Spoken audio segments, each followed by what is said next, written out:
चार heart attack coronary artery जो heart के अंदर होती है और हार्ट में ब्लड सर्कुलेशन को प्रोवाइड करती है, उसकी प्रॉब्लम्स की वजह से होते हैं। और बेसिक प्रॉब्लम क्या होती है, कोरोनरी आर्टरी में कोई प्लेक डेवलप हो जाए या ब्लॉकेड आ जाए जिसकी वजह से ब्लड सर्कुलेशन रुक जाए। तो आज की वीडियो में हम ये बात करेंगे कि क्या ये पॉसिबल है ये प्रिडिक्ट करना कि आपको हार्ट अटैक होने वाला है, और दूसरी बात कि life style changes specially dietary changes के थ्रू क्या ये पॉसिबल है कि आप हार्ट अटैक से बच सकते हैं। ये जो आप पिक्चर में देख रहे हैं ये बेसिकली हार्ट है जो आपके सामने है, और इसमें जो ब्लड सप्लाई है वो कोरोनरी आर्टरीज के थ्रू होती है। तो आप देख सकते हैं कि 1 2 3 4 मेन कोरोनरी आर्टरी हैं और ये एओर्टा है। ऑफ कोर्स ये तो बहुत ही मेजर चीज है। तो इसमें से किसी में भी अगर ब्लॉकेड आ जाता है तो हार्ट के किसी न किसी पार्ट को ब्लड सप्लाई रुक जाती है, और अगर कोलेटरल ब्लड सप्लाई डेवलप नहीं हुई जिसके चांसेस अच्छे खासे रहते हैं, जैसे जैसे आपकी एज जो है वो ओल्ड एज होती रहती है, तो उस हालत में हार्ट अटैक की प्रोबेबिलिटी बहुत ज्यादा बढ़ जाती है। और ये ही एक्चुअली रीजन होता है कि 5 में से जो 4 हार्ट अटैक होते हैं वो इसी कारण की वजह से होते हैं। किसी भी आर्टरी की अगर आप स्ट्रक्चर देखें तो ये स्ट्रक्चर होती है। सबसे जो इंपॉर्टेंट पार्ट है वो एंडोथेलियम जो इनर मोस्ट है, उसके बाद दूसरी लेयर होती है जिसमें मसल है, और तीसरी जिसमें कोलेजन फाइबर्स हैं, और बीच में ये ल्यूमेन है जिसके थ्रू ब्लड सर्कुलेशन होता है। अब जो सबसे इंपॉर्टेंट बात है ये है एंडोथेलियम।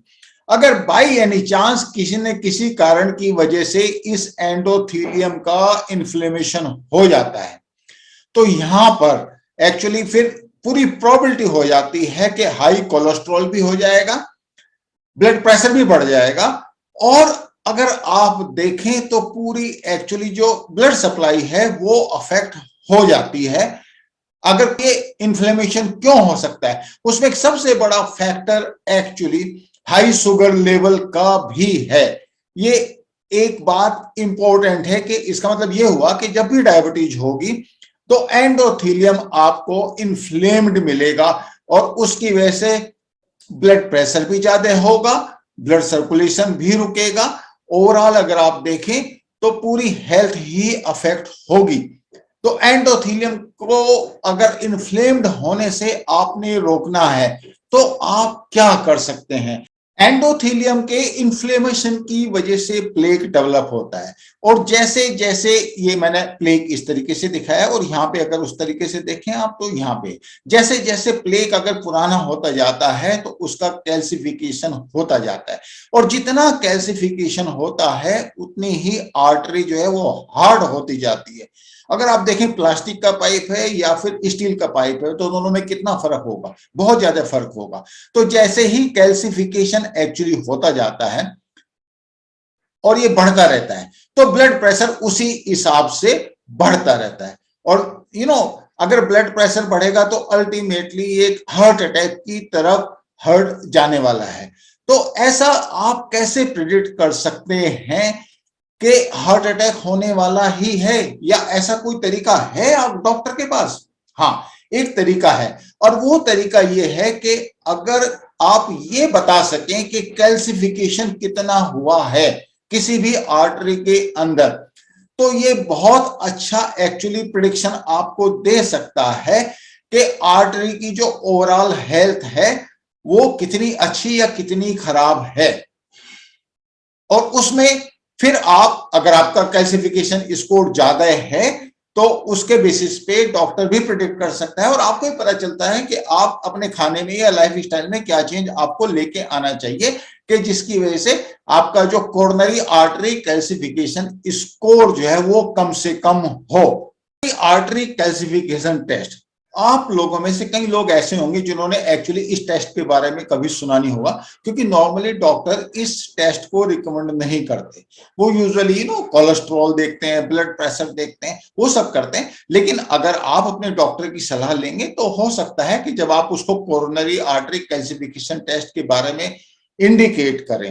अब आप देखिए इसमें क्या है, आइडियली आपका 0 होना चाहिए, तो इसका मतलब है आपको कोई भी कोरोनरी आर्टरी डिजीज नहीं है। जस्ट सी, ये अपने अपने आप में ये टेस्ट एक्चुअली बहुत ही ढंग से प्रिडिक्शन करता है और काफी एब्सोल्यूट टर्म्स में करता है। इसका सबसे बड़ा एडवांटेज ये है कि आपको अपनी आर्टरी के कैल्सिफिकेशन के बारे में पता चल जाने वाला है। अगर 1 से 10 तक का स्कोर है तो मिनिमल एविडेंस, आप मतलब यू आर कंफर्टेबल। 11 से 100 के बीच में माइल्ड एविडेंस, यहां पे आपको ऑब्वियसली थोड़ी सी चिंता की बात है। 101 से 400 के बीच में moderate evidence of coronary artery disease, मतलब कैल्शियम का स्कोर आपके कोरोनरी आर्टरी डिजीज की तरफ इंडिकेट कर रहा है। अगर 400 से ऊपर है तो obviously means then there is a issue. अब क्या यह संभव है कि अगर ब्लॉकेड नहीं है और कैल्शियम का कोरोनरी आर्टरी कैल्सिफिकेशन में जो रीडिंग है वो ज्यादा आ जाए? ये पॉसिबल है, मगर वो बहुत ही रेयर है। और डॉक्टर क्या करेगा, बाकी जो टेस्ट हैं उन सबको मिला के एक इंटरप्रिटेशन फिर वो निकाल सकता है कि यस कोई मतलब ब्लॉकेड नहीं है और कैल्सिफिकेशन टेस्ट में इसकी जो रीडिंग आ रही है वो ज्यादा आ रही है। तो बेसिकली आपको डॉक्टर के ऊपर डिपेंड करना पड़ेगा यहां पे। तो ये अपने आप में बहुत ही नॉन इन्वेसिव टेस्ट है, मीन्स कोई इसमें बहुत टाइम कंज्यूमिंग ज्यादा नहीं है और बहुत ज्यादा कॉस्टली भी नहीं है, बट आपको यह बता सकता है कि आपकी जो कोरोनरी आर्टरी डिजीज की या जो हार्ट अटैक की प्रोबेबिलिटी है वो कितनी ज्यादा है या कितनी कम है। अब इसमें सबसे बड़ा एडवांटेज क्या है, जब आप अपने लाइफ स्टाइल में चेंजेस लेके आने वाले हैं तो आप अपना कोरोनरी आर्टरी कैल्सिफिकेशन टेस्ट कराइए और बाई एनी चांस अगर वो ज्यादा है तो फिर आप लाइफ स्टाइल में चेंज लाइए और फिर दोबारा आप टेस्ट करा लीजिए। तो आपको ये भी पता चल जाएगा कि जो लाइफ स्टाइल में चेंजेस आप लेके आ रहे हैं उसकी वजह से कितने चेंज आ रहे हैं आपके कोरोनरी आर्टरी कैल्सिफिकेशन में। It's quite interesting. क्वेश्चन ये उठता है कि किन किन लोगों को एक्चुअली इस टेस्ट पे डिपेंड करना चाहिए। वो सब लोग जिनका ब्लड प्रेशर ज्यादा है, कोलेस्ट्रॉल ज्यादा है, जो ओबेज हैं, इनएक्टिव लाइफ लीड कर रहे हैं, और एक्चुअली स्मोकर्स के लिए तो बहुत ही जरूरी है।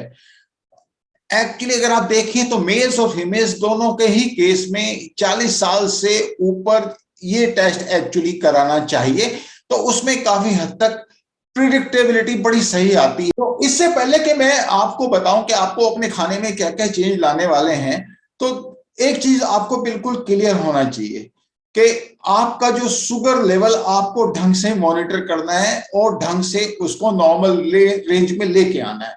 कोई भी एक्चुअली रेमेडी या ट्रीटमेंट तब तक काम नहीं करेगा जब तक आपका शुगर लेवल नॉर्मल नहीं होने वाला है।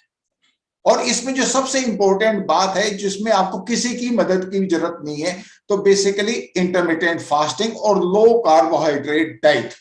फर्स्ट एंड फॉरमोस्ट मैंने आपसे बता दिया, sugar control is a must. दूसरी बात, विटामिन K2। अगर कोरोनरी आर्टरी के अंदर कैल्सिफिकेशन स्कोर को आपने कम लेके आना है तो इट इज ए मस्ट। और अब आप देखिए ये कहां कहां पे मिलता है।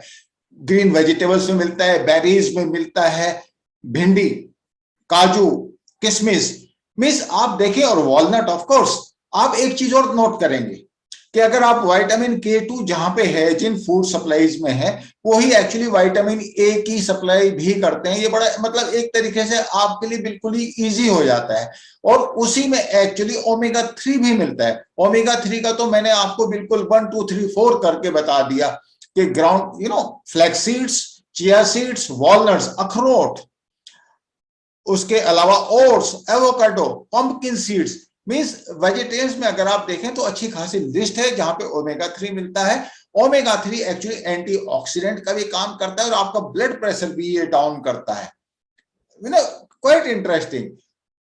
सेम सोर्सेस, ग्रीन वेजिटेबल्स जब आप लेते हैं तो ग्रीन वेजिटेबल्स में एक्चुअली नाइट्रेट भी होता है जो आपकी एक्चुअली एंडोथेलियम में नाइट्रिक ऑक्साइड जो गैस होती है उसको प्रोड्यूस करता है, जिसकी वजह से वैसोडाइलेशन होता है। यानी कि आपकी जो आर्टरी है वो एक्चुअली वैसोडाइलेट कर जाती है।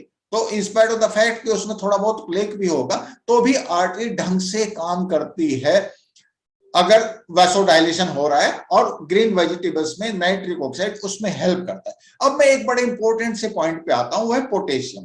पोटेशियम रिच फूड्स आप फोटो में देख सकते हैं, वेजिटेरियंस के लिए तो लाइन लगी पड़ी है। पोटेशियम एक्चुअली आपकी आर्टरीज को बिल्कुल ही इलास्टिक बना देता है, ब्लड प्रेशर को डाउन लेके आता है। कितना मतलब इट्स रियली सो गुड। तो इसको पोटेशियम रिच डाइट आप लीजिए। अच्छा, उसके अलावा विटामिन ई, अगेन सोर्सेज आप देख सकते हैं क्या क्या सोर्सेज हैं। सिट्रस फ्रूट्स हैं, ग्रीन वेजिटेबल है, ब्रोकली है, एग्स हैं, बादाम है, ऑल दोज थिंग्स। अखरोट तो इन एनी केस यूनिक है, आपने देखा होगा। अब मैं आता हूं ग्रीन टी की तरफ। ग्रीन टी में एंटीऑक्सीडेंट्स बहुत ज्यादा होते हैं, तो ये एंटी इंफ्लेमेटरी रोल ये करता है। Means wonderful, you really don't have to depend on any other tea. Green tea is good, excellent source of antioxidants. ये आपके ब्लड में भी ब्लड सर्कुलेशन में भी हेल्प करेगा, आपके वजन को नीचे करने में भी हेल्प करेगा। इसके अलावा ब्लड प्रेशर कम करने के लिए मैं आपको एक रेमेडी और बताता हूँ, बीट रूट जूस, जिसको मैंने आपसे बताया कि ये एक्चुअली नाइट्रेट्स प्रोवाइड करता है, साथ में ब्लड प्रेशर को ये नीचे लेके आता है। इसकी आप काफी जो चीजें हैं आप ले सकते हैं, आप कटलेट्स भी बना सकते हैं पोटैटो के साथ।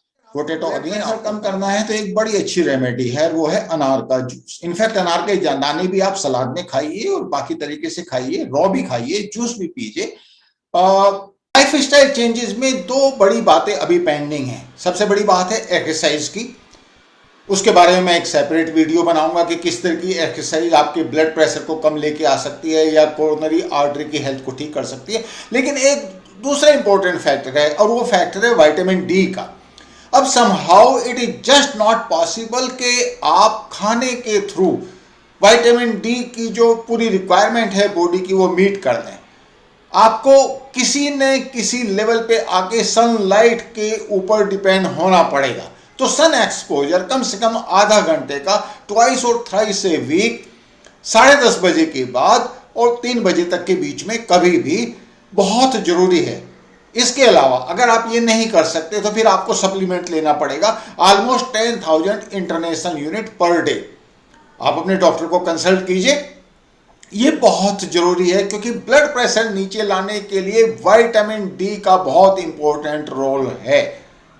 So I hope its role should not be neglected in any case. It is very, very important. सब जब लाइफ स्टाइल में चेंज लाते हैं तो आप कोरोनरी आर्टरी का कैल्सिफिकेशन टेस्ट पहले कराइए, फिर चेंज लाइए, फिर 1 महीने बाद चेक कीजिए। तो over a period of time आप देखेंगे कि आप बड़ा क्लोजली इसको मॉनिटर कर रहे हैं कि आपका जो ब्लड प्रेशर भी नहीं बढ़ेगा ऑफ कोर्स, और हार्ट अटैक की जो प्रोबेबिलिटी है वो बहुत कम हो जाने वाली है, और काफी हद तक सिचुएशन आपके हाथ में आ जाए।